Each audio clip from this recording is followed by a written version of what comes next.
il a à peu près le charisme de mon frigidaire. C'est-à-dire que moi, ça fait 10 ans que je travaille à la mairie dans son opposition. La phrase la plus longue qui m'est adressée, c'est de me dire « Bonjour Madame Josan, comment allez-vous »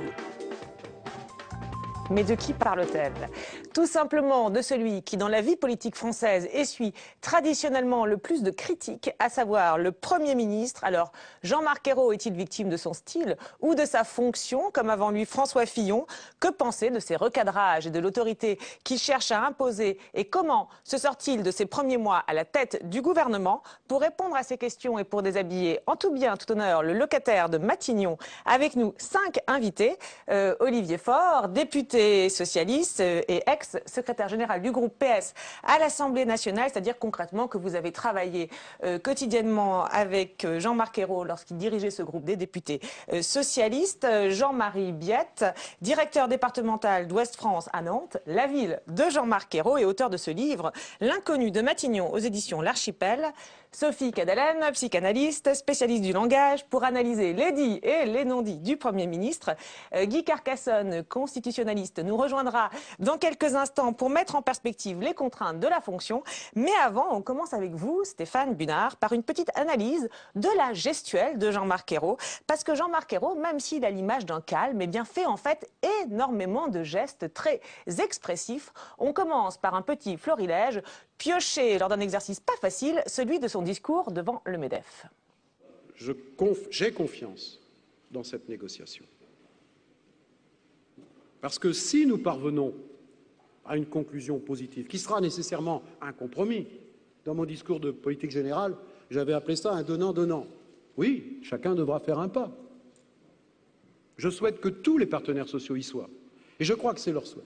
Eh bien, la responsabilité qui est la nôtre aujourd'hui, vis-à-vis des jeunes générations et des générations futures, c'est de ne prendre aucun risque que cette construction inachevée s'arrête. Alors soutenir l'activité en Europe, c'est tout le sens de cette première étape que j'ai évoquée tout à l'heure, le pacte de croissance, qui a été obtenu dans une discussion parfois difficile par le président de la République à la fin du mois de juin.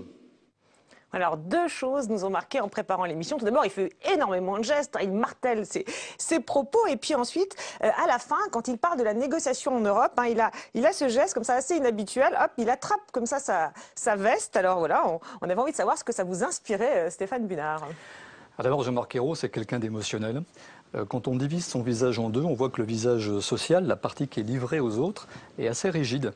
Et la partie intérieure, la partie que je garde pour moi, d'ailleurs on le voit, son sourcil gauche par nature est plus élevé, c'est quelqu'un qui a de la pudeur, qui a de la réserve, et qui fait du coup une gestuelle comme ici, qui paraît un peu parfois désordonnée, saccadée, qui tombe à plat, avec, quand il essaie de faire des grands gestes comme celui-là, alors évidemment il dit ici, donc il exprime quelque chose derrière qui est figuré, mais le poignet est cassé, et ça c'est la marque des gens qui ne sont pas des dominants. Enfin, ça ne veut pas dire qu'il n'est pas dominant, c'est quelqu'un qui oui, ne faisons pas tout reposer sur un simple geste. Non, c'est quelqu'un qui n'est pas là par hasard. Ouais. Mais ce que je veux dire, c'est que dans son caractère, il n'est pas là pour dominer. Vous voyez, enfin, je veux dire, il n'a pas le même moteur sûrement que d'autres qui sont dans une vision un peu plus conquérante. Et ces gestes comme ça d'auto, enfin, je ne le fais pas à cause des micros, mais contact, c'est quoi? Effectivement, alors là, il parle du. Alors, il faut corréler au verbal. Hein, il parle du pacte de croissance. Alors, je ne sais plus. Alors, politiquement, il y a des gens mieux qualifiés que moi sur le plateau pour se souvenir du contexte. Mais qu'est-ce qu'on voit? On voit qu'il est en train de gratter la zone de l'ego. Donc c'est la poitrine. Donc quand on se gratte, c'est qu'il y a un problème entre le contexte, ce qu'on raconte et la façon dont on l'intègre intellectuellement ou émotionnellement.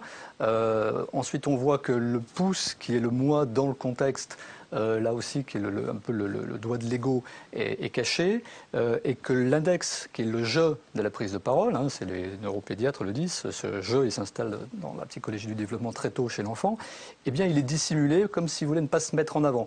Et la question qu'on a envie de poser, parce que nous, on se garde des interprétations, mais c'est une question qui pourrait être intéressante à poser à Ayrault, parce qu'on voit des marqueurs gestuels ici, c'est est-ce que finalement, dans cette histoire du pacte de croissance, il a joué le rôle qu'il avait réellement envie de jouer. Voilà. Et c'est finalement, le langage corporel, ça nous aide à avoir des interactions avec l'autre. D'accord, alors bon, Jean-Marc Ayrault n'est pas sur ce plateau, mais enfin bon, vous le connaissez bien, Olivier Faure, vous avez une petite réaction à cette analyse qui est évidemment complètement extérieure, mais de sa gestuelle. C'est vrai qu'il fait beaucoup de gestes pour quelqu'un qui paraît comme ça, toujours calme, placide. Il est tout le temps comme ça, ou c'est le contexte, l'émotion? Alors, moi, j'ose plus bouger. Je me dis que chaque geste va être interprété. Si je me gratte, j'ai l'impression que... Bon, je sais pas, je pense tout simplement qu'on est habitué à voir des hommes politiques qui sont des hommes politiques qui sont dans la séduction et qui nous font un rire de velours, soit dans l'autorité et qui se posent comme ça, et qui ne correspond ni à un modèle ni à l'autre. Et que c'est plutôt quelqu'un qui a un comportement... Là, j'avais surtout le sentiment, en le voyant, qu'il s'exprimait comme il se serait exprimé dans une réunion de famille ou n'importe où. C'est-à-dire qu'il cherche à expliquer. Et pour moi, c'est surtout un homme politique qui est extrêmement fiable, parce qu'il n'y a pas de dissimulation, de volonté de chercher à sortir d'un discours qui dissimulerait une pensée qui serait une pensée cachée. En fait, c'est quelqu'un de très droit et de très... oui, le mot qui lui correspond le plus, c'est fiable. Et moi, j'ai jamais eu le sentiment, dans toutes ces années où j'ai pu travailler avec lui, qu'à un moment ou à un autre, il cherchait à me faire croire, à me faire prendre des vessies pour des lanternes. Mais alors du coup, parce qu'effectivement, Stéphane Bunard soulignait cette gestuelle qui est peut-être aussi assez atypique, ça veut dire que contrairement à d'autres qui travaillent énormément leur gestuelle, lui, c'est assez spontané en fait. Il n'a pas fait un travail particulier. C'est des gestes qu'il pourrait avoir comme ça un peu désordonné. Je me dis qu'il aurait peut-être dû travailler, mais ce qui est vrai, c'est qu'il n'a jamais prêté attention de manière excessive à la communication. Et d'ailleurs, c'est tout ce qui lui est reproché. C'est que les premiers reproches sur le Premier ministre Jean-Marc Ayrault, c'est est-il, oui ou non, un bon communicant de sa propre politique? Et finalement, c'est seulement en deuxième semaine qu'on se demande si sa politique est une bonne ou une mauvaise politique. Et donc, il a payé cher pour, effectivement, une forme d'impréparation à la communication. Et donc, c'est vrai que c'est pas quelqu'un qui aime se mettre en scène. D'ailleurs, c'est l'une des raisons pour lesquelles il était aussi apprécié parmi ses collègues à l'Assemblée, c'est qu'il n'était pas celui qui accapare la lumière pour lui seul. C'est plutôt quelqu'un qui fait travailler les autres, qui est un chef d'équipe et qui sait justement les fédérer aussi, en ne prenant pas toute la place, en donnant à chacun la dimension qu'il doit avoir. D'accord. Alors, cela dit, là, on a vu un moment où encore il avait pu se préparer, puis c'était un discours prononcé devant une assemblée. Juste un deuxième extrait, un moment où là, il est en interaction dans une émission de télé. Alors, le jour où il a eu une phrase très commentée sur les hausses d'impôts qui ne toucheraient qu'un Français sur 10, je vous propose de revoir son attitude au moment de la question, au moment de sa réponse, et puis on commente. Deuxième mesure, l'augmentation du prélèvement social sur l'intéressement et la participation. 7 millions de salariés, là on est quand même dans la classe moyenne. On est dans la cotisation 280 pour la protection sociale. Juste une seconde. C'est pas de l'argent perdu, c'est pas de l'argent qui est volé. Sans doute pas, mais ça va coûter cher. L'augmentation de l'impôt sur le revenu avec le gel du barème, 2 années consécutives. 16 millions de foyers sont touchés, coût moyen par foyer 200 € par an au total. Ça nous fait près de 800 € qui vont frapper plusieurs millions de Français l'année prochaine. Est-ce que ça n'est pas les classes moyennes là ? J'ai dit dès la première réponse à votre question qu'il y aurait un effort à faire. En reprenant la demande d'un Français que je rencontrais ces jours-ci qui me demandait « mais je veux que cet effort soit juste ». Il est juste, le choix fiscal que nous faisons. Le pouvoir d'achat des Français va probablement baisser avec Monsieur Langlais, j'ai regardé de près les mesures que, je le dis ce soir, à revenu constant. 9 Français sur 10, 9 contribuables français sur 10 ne seront pas concernés par les augmentations de fiscalité. Écoutez, d'après les chiffres qu'on a, non, vous me parlez de ça, ce qui a déjà été. Je parle des mesures qui vont être mises dans le budget 2013. Ouais, en préparant l'émission, vous nous disiez que ces mimiques étaient particulièrement intéressantes au moment de la question du journaliste. Est-ce que vous pouvez nous dire pourquoi? Oui, tout à l'heure, autant on avait un Jean-Marc Ayrault qui est en effort d'adaptation, effectivement. Autant là, on voit vraiment la marque de celui qui, quand il est touché par ses valeurs, va quand même avoir du répondant. Alors, qu'est-ce qu'on voit? D'abord, on voit qu'il est affecté par cet échange. Il y a des clignements d'yeux, donc c'est de l'ordre psycho-affectif. J'en ai noté une quarantaine en 30 secondes, là où normalement il devrait y en avoir à peine une demi-douzaine. Donc ça veut dire qu'il cligne des yeux 8 fois plus que normal. Hein. D'accord. En l'occurrence, Mitterrand avait ça de manière constante. C'était quelque chose qu'on pouvait voir dans D'accord. Lui, c'est par moment, et c'est à ce moment-là. Voilà. D'accord. Mais elle, quand même, par exemple, elle a aussi beaucoup les gens qui sont traversés par beaucoup de choses. On va voir ça. Mais chez lui, c'est vraiment psycho-affectif. Là, il y a vraiment un trouble. Bon, donc déjà, c'est un élément qui nous montre que pour être troublé, il faut aussi que ce soit quelqu'un qui n'est pas l'homme politique habituel. Enfin, on n'imagine pas Sarkozy ou Hollande être comme ça en réception. Ils sont plutôt sur d'autres schémas de pensée. quand il est un petit peu agacé, on voit typiquement ici la main gauche qui va surgir. Donc il n'y a pas une logique de réponse qui est une volonté de logique argumentative, de vouloir convaincre, expliquer. Ça passe par les sentiments, par l'émotionnel, encore une fois, chez Ayrault. Et puis on voit sa langue qui deux fois qui sort. Alors ça s'appelle dans le jargon une langue de vipère, mais il n'y a pas de connotation évidemment ad hominem, ça va de soi. Et cette langue, elle nous montre la volonté mi-consciente de tacler l'autre. Et comment c'est perçu? C'est perçu par l'opinion publique comme le fait que là, il essaye d'être dominant dans l'échange. Donc c'est pas... oui, il est mis en difficulté, il essaye il est mis en difficulté, mais en même temps, là, il sort un petit peu de ses gonds, mais à sa façon à lui, c'est-à-dire à la Jean-Marc Ayrault, de manière polie, policée. D'accord, donc plus dans l'affectif, bilan, si je comprends bien, plus dans l'affectif et dans l'émotionnel qu'on pourrait le croire, d'accord. Et d'ailleurs, à un moment donné, il se gratte l'œil gauche. Ça, c'est un petit peu l'acmé de son problème ici, c'est-à-dire que les chiffres que lui donne l'anglais, il n'a pas envie de les voir, quoi. Donc, micro d'évangile. C'est vrai que ce pas des chiffres forcément très agréables. Un petit commentaire, Jean-Marie Lette, sur le portrait psychologique, on va dire, qui se dessine à travers cette analyse de la gestuelle. C'est beaucoup trop savant pour moi. Non, mais sur les conclusions. Sur le MEDEF, par exemple, c'est que, je dirais peut-être plus simplement, il est devant un auditoire peut-être inhabituel pour lui, et on le sent dans une volonté de démonstration, plus qu'à l'habitude, je trouve quand même. Là, pour le coup, je connais bien, vous, moins que vous, mais sur la gestuelle... Il en fait plus, Il en fait plus que d'habitude, voilà. Ouais. Sur le reste, l'émission des paroles et des actes, on voit que ça l'a ému à l'époque, ça a déjà bien vieilli quand on voit les... Bien sûr, mais c'est un exemple. Oui, c'était l'émotion du chiffre à l'époque. Aujourd'hui, ça a changé. Oui, vous le sentez aussi un peu sur le côté émotionnel dans cette réaction, dans cette émission, c'est quelque chose qui est... Sur cet extrait particulièrement, je suis presque gêné parce que je pense savoir pourquoi il était dans cette situation-là. Parce que dites-nous, on a envie de savoir. Il annonce ce chiffre qui était très contesté après des 9 Français sur 10 qui ne seront pas touchés par les hausses d'impôts. Absolument. Or, c'est un débat qui a eu entre différents responsables socialistes pendant toute la journée. Et lui ne souhaite pas annoncer ce chiffre-là parce que ce chiffre-là ne s'applique qu'à la nouvelle loi de finances pour 2013, alors qu'en fait, si on prend la loi de finances rectificative, plus la loi de finances, etc., plus sur le gel de barème, ça fait plus. Et donc, il se sent dans une situation où il est en train de défendre, en fait, un élément de langage, comme on dit maintenant, qui n'est pas le sien et auquel il ne croit pas. Et donc, je pense qu'il y a ça qui joue chez lui. D'accord, mais qui va dire quand même, après des moments, voilà, quelques hésitations. Oui, un petit mot, Sophie Cadalen.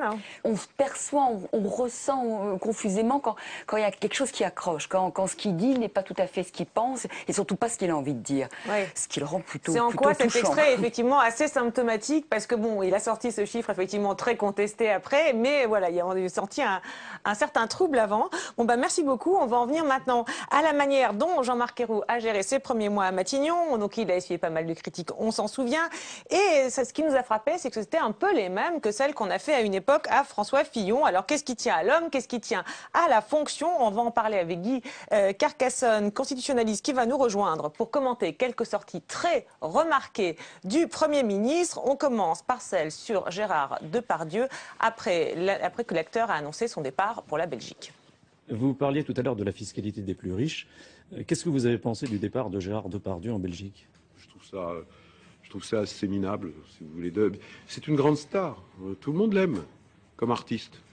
Mais se mettre juste de l'autre côté de la frontière, il y a quelque chose de, je dirais, presque assez minable, quoi.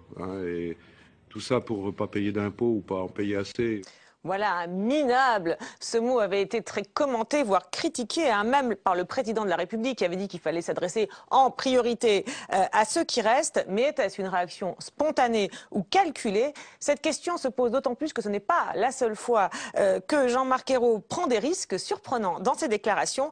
Dans un autre registre, on peut noter celle sur les 35 heures faites devant des lecteurs du Parisien qui avaient elle aussi suscité un tollé. Retour sur la polémique. Dans Le Parisien, Jean-Marc Ayrault est interrogé sur le souhait de certains de passer aux 39 heures. Le Premier ministre lâche cette phrase. Il n'y a pas de sujet tabou. Je ne suis pas dogmatique. Soupçonné de vouloir en finir avec les 35 heures, lui et ses ministres passeront la journée à se justifier. Du pain béni pour l'opposition. Monsieur le Premier ministre, ce qui nous inquiète, c'est votre inconséquence. Il est une chose dont les Français sont sûrs aujourd'hui, c'est qu'il n'y a plus de pilote dans l'avion. Alors maintenant, je vais vous dire ma position.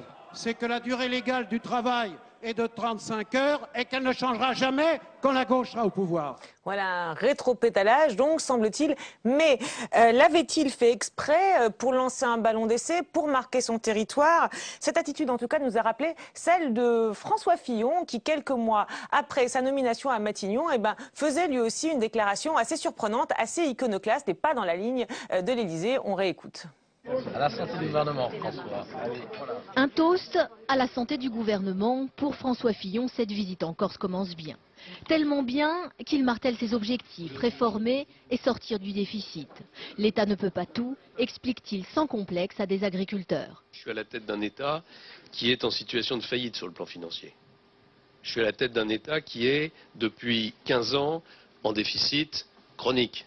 Je suis à la tête d'un État qui n'a jamais voté un budget en équilibre depuis 25 ans. Bon, ça ne peut pas durer. Voilà, et à l'époque, ça ne se disait pas, hein, c'était avant la crise financière de 2008. Alors, des sujets différents, mais un point commun, hein, c'est le côté cavalier seul, un peu surprenant, un peu provocateur aussi pour des hommes considérés comme prudents. Qu'en pensez-vous, Guy Carcassonne? Est-ce que, selon vous, c'est quelque chose qui est lié à cette fonction de Premier ministre ou à des questions de tempérament? Je pense que c'est assez lié à la fonction, mais en vérité, ça, à un moindre niveau, ça se répand sur tous les autres, ou à un niveau supérieur, sur le président de la République aussi. On vit dans une situation complètement paradoxale. Un Premier ministre qui ne dit pas des choses pourtant élémentaires, on le dit, il fait de la langue de bois. Et puis dès l'instant où il sort de la langue de bois, on dit, mon Dieu, il a dit une horreur.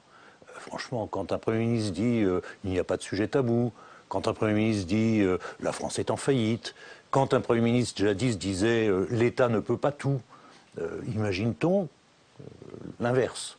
L'État peut tout, la France n'est pas du tout en faillite, il y a des sujets tabous, s'il disait l'inverse, on le reprocherait. En fait, ce que vous dites, c'est que ce n'est pas tant la déclaration en elle-même que leur situation qui fait qu'ils ne peuvent finalement pas se laisser aller à ce genre de propos. Non, ce n'est pas ça que je dis. Je pense qu'ils doivent au contraire se laisser aller à ce genre de propos et assumer le fait qu'il y aura toujours des gens pour dire « mais vous n'auriez jamais dû dire ça ». Ça n'a aucune importance. Un Premier ministre, il est là pour prendre des coups. Il est en première ligne et il vaut mieux qu'il prenne des coups pour avoir dit des choses que de prendre des coups pour n'avoir rien dit, me semble-t-il. D'accord, oui, alors on verra effectivement si ça peut répondre à une stratégie ou pas. D'ailleurs, c'est la question qu'on se pose, parce que c'est vrai que bon, personne n'était dans la tête de Jean-Marc Ayrault au moment où il répond au lecteur du Parisien ou lorsqu'il sort cette phrase effectivement minable. Mais c'est vrai que ça peut paraître surprenant par rapport à l'image qu'on a de lui. C'est selon vous, vous qui l'avez suivi depuis de longues années, c'est un peu dans la logique du personnage, ou alors c'est quelque chose qui est plus dit à une volonté d'exister dans la fonction? Je suis d'accord avec Olivier Faure quand il dit c'est pas quelqu'un. C'est pas un communicant, c'est pas quelqu'un qui va réfléchir. Sur l'exemple de Depardieu, quelqu'un qui sait pertinemment comment marchent les médias, il va savoir qu'on va prendre vraiment la petite phrase. En fait, il dit c'est un peu minable, mais c'est une grande star, mais c'est quelqu'un que les gens aiment bien, mais sauf que le mais on va pas le garder, on va garder évidemment le mot minable. Ça, c'est typiquement Jean-Marc Ayrault. Je pense qu'après il a regretté qu'on n'ait pas pris tout dans son ensemble. Et devant les lecteurs du Parisien? Devant les lecteurs du Parisien, moi. C'est une théorie qui vaut ce qu'elle vaut, mais je pense que depuis qu'il est rentré à Matignon, lui, il sait quelle politique il a envie de mener. C'est un social-démocrate, mais pur jus. François Hollande, lui, il a eu besoin d'être élu. Donc petit à petit, on voit bien que la politique que souhaitait Jean-Marc Ayrault, elle arrive petit à petit, au fil des réformes. On va de plus en plus vers un programme social-démocrate très réaliste. Et donc je pense que c'est pas une gaffe. C'est qu'il pense très sincèrement que de toute manière, il faudra faire des efforts. Et dans les efforts, il y a forcément le temps de travail. Alors, il s'appelle 39 heures, il s'appelle 35 heures, on peut tout trouver. D'accord, mais c'est pas une gaffe, la question c'est est-ce que c'est un ballon d'essai? Est-ce que c'est... Non. Moi, sincèrement, c'est pas un homme de ballon d'essai, c'est un homme sincère. D'accord, c'est pas un homme de ballon d'essai, d'accord. Bon. C'était une tempête dans un verre d'eau, parce que, en fait, cette interview se fait une semaine avant qu'il ne dévoile le plan gallois. Et donc, lui, il sait très bien ce que vont être les propositions qui vont être rendues publiques la semaine suivante par le chef de l'État et par lui-même. Donc il n'a aucun doute sur la nature de ce qu'ils vont faire. Et simplement aux Parisiens, c'est en fait un entretien qui est beaucoup plus long, qui est contracté par les journalistes du Parisien. Quand on voit la vidéo, il dit en gros, il n'y a pas de sujet tabou. Sous-entendu, vous voulez en parler, on peut en parler. Je ne suis pas gêné par cette discussion, elle est possible. Mais vous verrez, très vite, vous vous exposerez en réalité à des oppositions multiples. Et c'est ce qui se passe dans l'entretien. Il y a effectivement quelqu'un d'autre, un autre Parisien, qui lui dit, mais effectivement, moi je refuse qu'on vienne sur cet acquis social important pour moi. D'accord, c'est ce qu'il a dit après, pas la maladresse, voilà. Mais une politesse. Et donc après, alors c'est devenu un fait politique, parce que comme c'est ce qui reste dans la presse, ben, on le conserve, et puis ça devient une polémique qui gonfle, ça part au Parlement, et puis on en fait un truc énorme. Mais ce que dit Carcassonne est exactement la vérité, c'est que le vrai problème de la vie politique, c'est qu'elle s'aseptise au fur et à mesure. Si on peut même plus dire des choses qui sont quand même de remarquables évidences, parce que quand même arriver à même faire une émission sur le fait de savoir si on peut dire que ce qu'a fait Depardieu est minable, que la France est en faillite pour Fillon, ou même que le sujet des 35 heures n'est pas un sujet tabou, il y a quand même que dans un pays comme le nôtre qu'on s'interdit ce genre de choses, c'est fantastique. Sauf que Fillon, lui, sait très bien qu'il est en train de porter un message. Il est pas, c'est pas, on les compare souvent. La question, justement, la question, c'est pour ça que je trouve intéressant de les rapprocher, parce qu'effectivement, sur le moment, et d'ailleurs cette phrase, elle a été beaucoup interprétée, beaucoup ses amis ne savaient pas qu'est-ce qu'il a vraiment voulu dire ou pas dire, etc. Il y a eu toute une évolution de la lecture dans le temps, et on se demande peut-être, je sais pas, dans 5 ans, quand on reverra ces images, est-ce qu'on se dira, tiens, Jean-Marc Ayrault voulait marquer son territoire, voulait essayer d'exister, voilà, c'est la question qu'on se pose tout simplement. Je pense que c'était vraiment ce que je viens de vous dire, c'est-à-dire qu'il était simplement dans l'idée que tout débat est possible. Ce qu'il veut montrer à ce moment-là, c'est que c'est un homme avec lequel il est possible d'avoir tous les débats. Sophie Cadellen, un petit mot sur l'attitude qu'il a peut-être au moment de lancer ce qu'on pourrait appeler une bombe médiatique, notamment sur le mot minable. Vous avez un petit commentaire à faire là-dessus? Pas tellement, en fait, parce que je trouve qu'il y a quelque chose, finalement, comme vous disiez, de bon sens. Enfin, voilà, ils disent que plein de gens pensent. Et ce qu'on s'est tous dit les uns les autres dans les couloirs ou dans nos maisons. Moi, ce qui m'intéresse plus, c'est je trouve assez récurrent chez lui, cette façon, à un moment donné, de dire stop, ça suffit. Quelque chose, pour le coup, d'assez passionné quand il dit on ne reviendra pas sur les 35 heures, on arrête avec ça. Comme si, effectivement, ces petits couloirs qui sont empruntés par les uns les autres dans les commentaires et par l'opposition, évidemment, lui, on a l'impression que ça ne l'intéresse pas, quoi. Voilà, il ne va pas en faire quelque chose. C'est là que j'imagine mal une stratégie au préalable. À un moment, il y en a marre. Il souhaite qu'on arrête et il y en a marre. Ouais. Il me semble que c'est assez souvent dans ses réactions, quand il y a quelque chose qui part, qui s'enfle, il réagit pour dire stop, on parle d'autre chose. D'accord, mais ça ne marche pas toujours, voilà. Alors justement, ça nous mène à cette question des recadrages, parce que c'est vrai qu'il y a eu aussi autre sujet extrêmement commenté, la question du recadrage de certains ministres. Alors, par exemple, avec Vincent Peillon, ministre de l'Éducation, lorsqu'il avait pris une position assez iconoclaste sur un sujet sensible, je vous propose de réécouter Vincent Peillon, suivi de la réaction de Jean-Marc Ayrault. Il y a une économie parallèle dans ce pays, c'est l'économie de la drogue. Alors on peut lutter par les moyens de la répression, je suis absolument pour. Mais en même temps, je vois que les résultats ne sont pas très efficaces, parce que ça fait combien d'années et combien de lois qu'on nous dit ça. Vincent Peillon voulait ouvrir le débat sur la dépénalisation, alors que le président de la République et le Premier ministre y sont opposés. D'où ce rappel à l'ordre de Jean-Marc Ayrault. Il m'a appelé ce matin pour dire qu'il regrettait tout à fait d'avoir évoqué ce sujet. Les ministres ont à se concentrer sur la mission qui est la leur. Et nous ne sommes pas dans des... Lorsqu'ils parlent à la télévision ou à la radio, doivent défendre à la fois la politique de leur ministère et la politique du gouvernement, et rien d'autre. Nous ne sommes pas des commentateurs. Et toc, mais le recadrage le plus violent a sans doute été celui de Dominique Bertinotti, ministre de la Famille, à propos d'un autre sujet sensible, celui de la PMA pour les couples de même sexe. On écoute d'abord la ministre. La question de la procréation médicalement assistée ouverte aux couples de même sexe sera abordée dans le cadre de cette loi famille. Je tiens à dire aussi, car cela fait partie des engagements du gouvernement, que cette loi sera examinée à l'Assemblée nationale avant la fin de l'année 2013. Voilà, et là, visiblement, Jean-Marc Ayrault n'est pas d'accord du tout, puisqu'à ce moment-là, il est en voyage à l'étranger, au Cambodge, mais il va quand même prendre la peine de donner son point de vue sur le sujet. Je crois qu'elle ne peut pas dire ça dans la mesure où elle ne connaît pas la date de réponse du Comité national d'éthique. Donc, si c'est fait avant, oui, mais si ce n'est pas le cas, il faudra attendre. Il faut de toute façon attendre l'avis du comité. Oui, c'est la moindre des choses. Voilà, elle ne peut pas dire ça, c'est quand même assez... C'est violent, non, Sophie Cadalen, comme manière de se démarquer, d'intervenir depuis l'étranger. Je voulais savoir ce que vous en pensez. C'est un petit peu ce que vous dites tout à l'heure. On signe, on dit que c'est terminé, là. C'est un peu la violence de ces gens effectivement réservés, mais qui en même temps ont des intentions très précises et qu'ils poursuivent. Il me semble qu'il y a des moments, voilà, ça l'agace, ça l'horripile quand ça déborde, quand ça s'égare, quand ça échappe, quand ça... oui, c'est par là aussi quelqu'un qui se révèle effectivement être là où il est, pas par hasard. Et là, il devient effectivement très chef de file. Et on suit. Ouais, très chef de file, on suit, oui, Guy Carcassonne, parce que alors on faisait le parallèle avec François Fillon. Pour le coup, François Fillon faisait pas ça, faisait moins ça. On a moins d'exemples.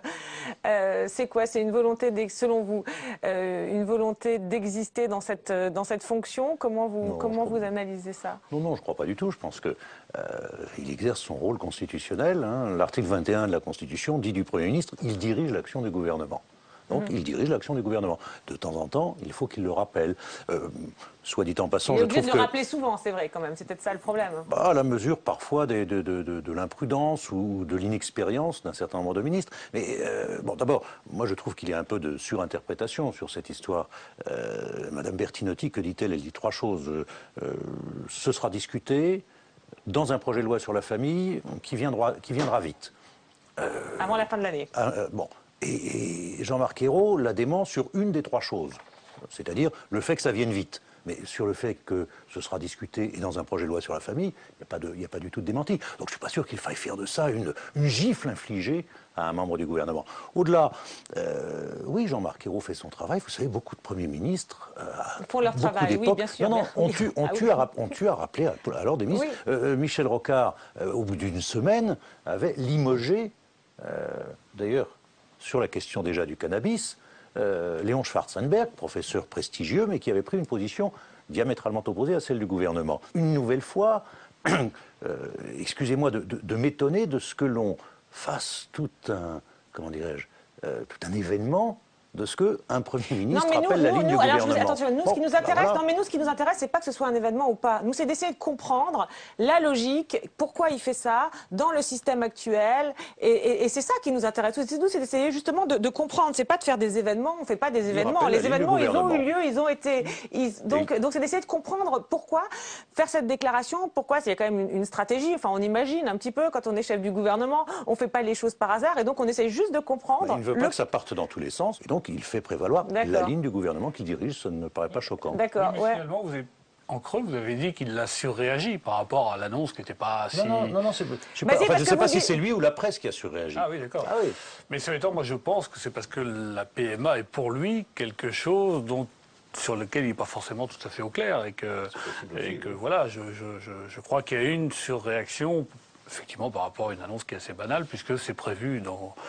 Il y a peut-être le laps de temps qui laisse encore un peu de surprise, mais c'est tout. Oui, donc vous dites ça va peut-être pas la peine. Effectivement, il a une réaction très forte depuis l'étranger sur un sujet où finalement la divergence n'était pas si importante que ça.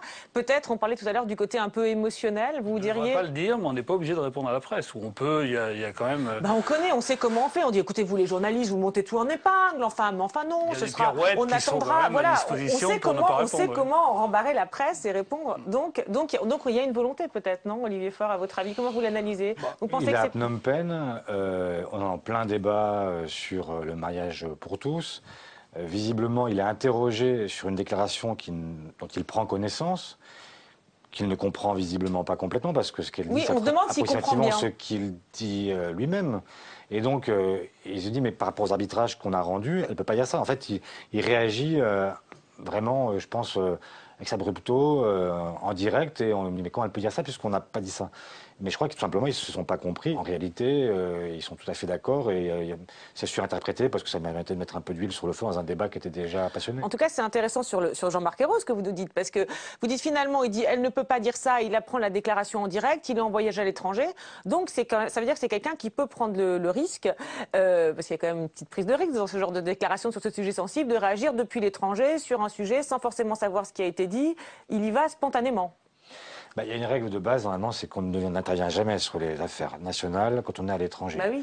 Mais là, lui, il pense que c'est un sujet subalterne, il se dit c'est pas un grand truc.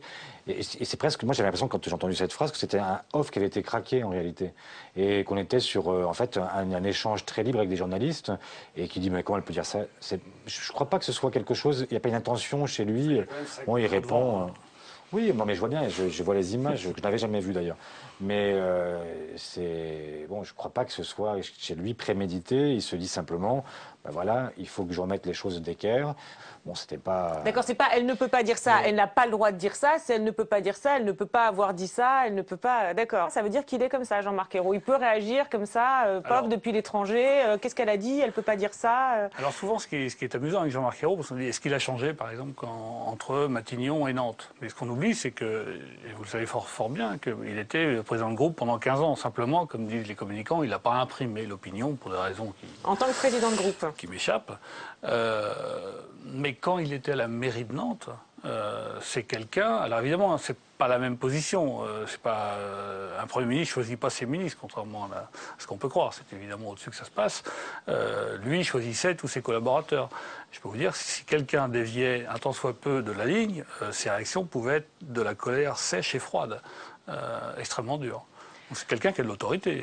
D'accord, d'accord. Donc en fait, on est un peu dans la tradition là de ce qu'on voit, c'est entre guillemets recadrage. Même si dès qu'un ministre arrive, il y a des nouveaux gouvernements. Voilà, il aime bien la cohérence. Voilà. Ok, d'accord, d'accord. Donc quand même, ça dit quelque chose sur lui. Voilà. Donc, alors, vous parliez de la personnalité de Jean-Marc Ayrault. A-t-il changé avant, après?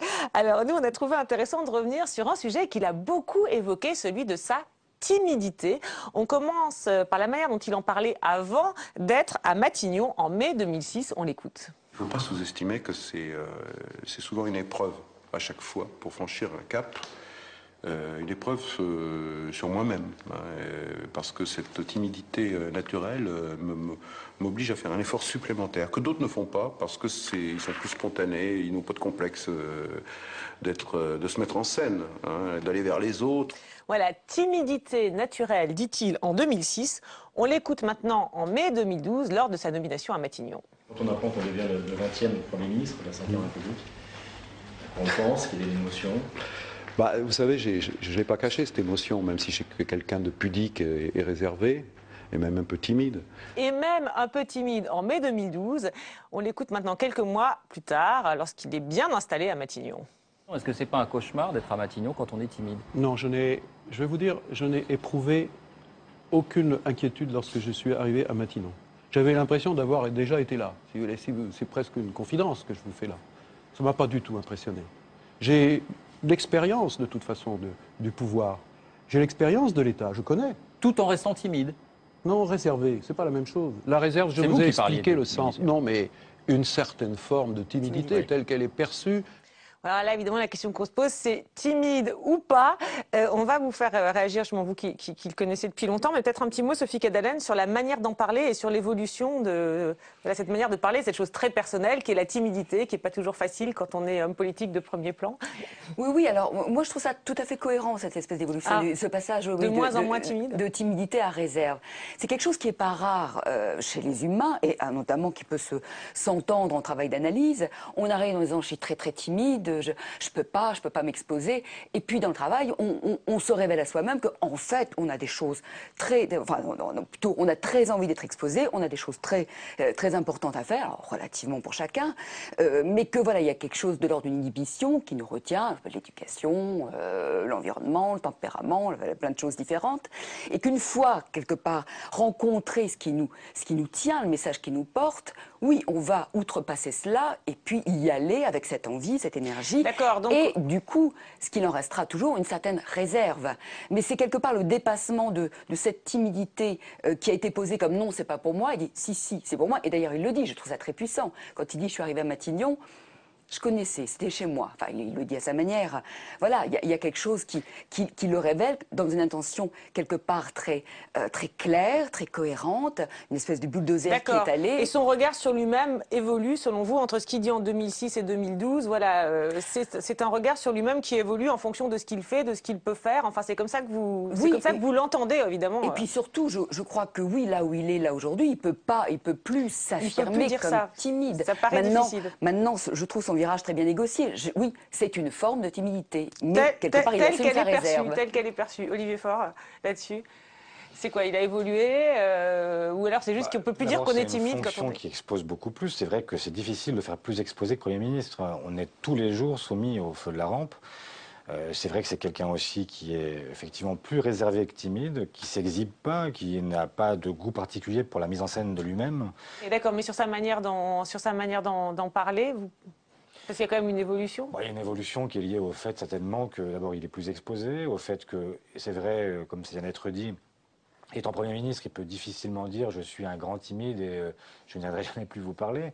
Ce serait quand même assez paradoxal. Donc, bon, et puis en plus, il est pas, je trouve que timide, le mot est excessif. Au moment où il parle en 2006, il n'était pas timide. Depuis longtemps, il y avait une forme de, là, plutôt peut-être de coquetterie. Oui, voilà, c'est ça que je voulais ajouter. Peut-être que le dire tant à cette époque, c'est une façon très, très, très délicate de se distinguer justement des autres. D'accord, parce qu'il n'était pas si timide que ça. D'accord, un petit mot. Est-ce qu'il vous disait ça aussi à vous, les journalistes de Nantes, qu'il était timide? Il n'a jamais été timide, c'est une évidence. C'est quelqu'un qui incarne vraiment l'homme de l'Ouest, même plus, lui, il est des Mauges. Alors les Mauges, c'est à côté de Cholet, c'est une terre d'humilité. Dites-nous comment on est dans les Mauges pour ceux qui il y a un devoir d'humilité, c'est vraiment une terre... c'est pas timidité. Non, c'est de l'humilité, c'est-à-dire qu'on ne se met pas en avant. Il est hors de question de se mettre en avant. Si vous mettez en avant dans ce genre de société, vous vous excluez vous-même. Un petit mot peut-être, enfin là on n'est pas trop dans le registre du droit, mais sur cette timidité pour un Premier ministre, ou cette coquetterie, dit Sophie Cadalès. Vous avez raison, on n'est pas du tout dans le registre du droit, mais on est tout à fait dans le registre de la fonction. Un Premier ministre, parmi les multiples caractéristiques de la fonction, se doit d'avoir une forme d'exhibitionnisme. L'exhibitionnisme, dans le cadre de Jean-Marc Ayrault, ça lui va comme un faux col à une sardine. C'est pas du tout son tempérament, mais ça fait partie du job. La question, c'est ça lui va pas, mais alors... L'exhibitionnisme ne lui va pas la fonction de Premier ministre. Non, mais j'avais bien compris, pas de contresens. L'exhibitionnisme ne lui va pas, mais du coup, comment vous trouvez qu'il gère ça, justement, en expliquant telle qu'elle est perçue, une certaine forme de timidité? Comment il essaye finalement de... Peut-être de donner un peu des gages comme il peut. Il ruse. Il ruse. Oui, il se faufile pour essayer d'assumer le fait qu'il est bien obligé de s'exprimer. Il est bien obligé d'être exhibitionniste, alors que fondamentalement, il n'est pas du tout fait pour ça. Alors voilà, Matignon, pour finir l'émission, Matignon change-t-il un homme? Et comment, voilà, pour finir l'émission, je voulais revenir sur deux moments forts de la carrière de Jean-Marc Ayrault, président du groupe socialiste à l'Assemblée nationale, un groupe socialiste dans l'opposition, face à Jean-Pierre Raffarin, Premier ministre de Jacques Chirac, lors d'une motion de censure sur la décentralisation. On revoit un sujet de l'époque. À l'Assemblée cet après-midi, l'atmosphère n'était pas vraiment estivale, mais plutôt à l'orage. Taisez-vous! Mais écoutez le Premier ministre, soyez tolérants! Pour défendre leur motion de censure, les socialistes avaient choisi de concentrer leurs attaques sur Jean-Pierre Raffarin. Asseyez-vous! Vous imposez votre projet seul contre tous. Vous inventez le 49-3 de caprice personnel. Le gouvernement de mission n'est plus qu'un gouvernement en rémission qui étouffe dans une atmosphère de fin de règne. Réponse d'un Premier ministre tout aussi combatif et qui, contre les pronostics, promet d'être encore là à la rentrée. Et je vais décevoir les adeptes des attaques personnelles, mais je compte bien engager dès le mois de septembre, une nouvelle phase de l'action gouvernementale. Voilà, on notera la bonne ambiance sur le banc entre François Hollande et Jean-Marc Ayrault. Mais alors Jean-Marc Ayrault ne s'est pas contenté de porter les coups, il en a reçu aussi, par exemple, en 2002, face à Nicolas Sarkozy, ministre de l'Intérieur. Comment se fait-il qu'il y ait tant de décalage entre les déclarations nationales de certaines formations politiques et le comportement local de maires et de députés? Et même vous, monsieur le président du groupe socialiste à l'Assemblée nationale et maire de Nantes, vous faites des déclarations définitives sur la politique de sécurité du gouvernement, mais quand je suis à Nantes, vous vous félicitez à juste titre de l'action du GIR de Nantes qui a démantelé un réseau de Roumains. Oui, mesdames et messieurs. J'ai dit effectivement au ministre que la façon dont les choses se passaient dans l'intérêt du droit et de la République et qu'il ne faisait que son travail. Et je trouve que la façon dont il vient de procéder n'est pas une façon correcte du point de vue des institutions républicaines. Merci, monsieur Ayrault. Monsieur le Président, je tiens qu'il soit marqué au procès-verbal que ce type de procédé vise d'abord et avant tout à bâillonner la voix de l'opposition. Elle est là pour faire son travail et elle le fera. Merci, monsieur Hérault. Voilà, l'agression est assez violente, hein, il y a de quoi être déstabilisé. Bon, il n'a pas l'air de se démonter d'ailleurs. Vous aviez parlé de cet extrait en préparant l'émission, Jean-Marie Biette, pour quelle raison? Il est intéressant parce qu'on voit à la fois le sourire quasiment carnassier, on l'a vu, de Nicolas Sarkozy, qui est vraiment heureux de sa déstabilisation, parce que c'est vrai que l'attaque était un peu imprudente de la part de Jean-Marc Ayrault, parce que, comme toujours, on n'a pas forcément exactement les mêmes réactions ni les mêmes paroles dans sa ville que quand on est... Qu'à l'Assemblée nationale. Surtout quand on est dans l'opposition. Et là, bon, je trouve qu'il surréagit un tout petit peu sur l'incident. D'ailleurs, on le voit rire avant, et puis après, il a une espèce de... D'accord, donc vous diriez aussi petite surréaction, là. C'est pour ça que cet extrait vous semblait intéressant. Vous trouvez que piqué au vif, il surréagit. Quand Nicolas Sarkozy parle, il se marre, entre guillemets, parce que c'est vrai. Et puis, derrière, bon, il faut ramener la politique, quoi. C'est vrai que le décalage est... Enfin, amusant, je sais pas, intéressant, entre la première réaction effectivement où il rit et puis la deuxième réaction où il s'énerve, Sophie Cabanel. Ouais, et puis en même temps, peut-être que ce rire était aussi un rire de tension, j'ai envie de dire. L'expression est absurde, mais enfin, en tout cas, elle n'existe pas. Un rire nerveux, je sais pas comment on dit. Je sais pas si c'est nerveux, mais quelque chose. L'expression qui me vient, c'est absolument pas poli, ce serait oh le salaud, quoi. Et on peut dire aussi avec un sourire. Exactement ça. Pour le coup, on parlait tout à l'heure de clôturer l'incident. On a l'impression qu'il veut surtout, enfin voilà, il veut pas laisser d'espace à Nicolas Sarkozy. Ne brisez pas un tabou, en fait, c'est-à-dire effectivement d'aller directement sur des affaires, pas privées, mais pas loin, quoi. Oui, mais en tout cas sur sa réaction, à lui, c'est vrai que c'est intéressant parce que je sais pas s'il surréagit, mais en tout cas, on a l'impression qu'il veut pas laisser, il veut pas qu'on puisse dire qu'il a été déstabilisé. Enfin, en tout cas, c'est l'impression qu'on a. Oui, un petit mot, Guy Carcassonne. Ce que je trouvais formidable dans l'extrait qui a été passé, le premier surtout. Le premier face à Jean-Pierre Raffarin. Et oui, c'est précisément le face-à-face entre Jean-Pierre Raffarin et Jean-Marc Ayrault, puisque le second occupe aujourd'hui la position qu'occupait alors le premier. Or, c'est extraordinairement démonstratif de ce que c'est que la fonction de Premier ministre. Le Premier ministre, c'est celui qui est là pour prendre des coups. Le président de la République n'est jamais exposé à ce type d'agression comme celle que doit affronter un Premier ministre dans une motion de censure. Un ministre n'est jamais confronté à ça, car lui, il ne répond que de son département. Le Premier ministre, il doit répondre à tous les députés, il incarne à lui tout seul la totalité de la politique du gouvernement et de la majorité, et donc tout le monde lui tombe dessus. Et le deuxième élément qui est tout à fait intéressant, c'est que dans cet extrait, Jean-Pierre Raffarin dit « mais vous me tapez dessus, mais vous verrez, en septembre, je serai toujours là ». Et de fait, en septembre, il était toujours là. C'est l'illustration extraordinairement synthétique d'une formule prêtée au général de Gaulle, on ne sait pas s'il l'a vraiment dit, mais en tout cas c'est très probable, qui disait « le Premier ministre est là pour durer et pour endurer ». Eh bien, Jean-Marc Ayrault, aujourd'hui, il est là pour durer et pour endurer. Et la position dans laquelle il se trouve fait qu'il n'y a aucun doute sur le fait qu'il endurera. Parfois, il y a des doutes occasionnels sur la question de savoir s'il durera. Personnellement, je n'en ai guère. Mais en tout cas, oui, un Premier ministre est d'abord là pour endurer. D'accord, bon, alors ça sent le mot de la fin. Juste peut-être une petite conclusion sur la manière, au vu de tout ça, dont il endure, vous diriez, par rapport à Jean-Pierre Raffarin, parce qu'effectivement, il est aujourd'hui dans le rôle qu'il avait à l'époque. Est-ce qu'il endure différemment, vous diriez? Il ne se plaint pas beaucoup. Ça, il n'y a pas de doute. Il ne se plaint pas beaucoup, il endure avec manifestement du flegme. Tant mieux, parce que ça n'est pas fini. D'accord, Olivier Faure, mot de la fin là-dessus, sur la manière d'endurer. Il ne se plaint pas et flegme.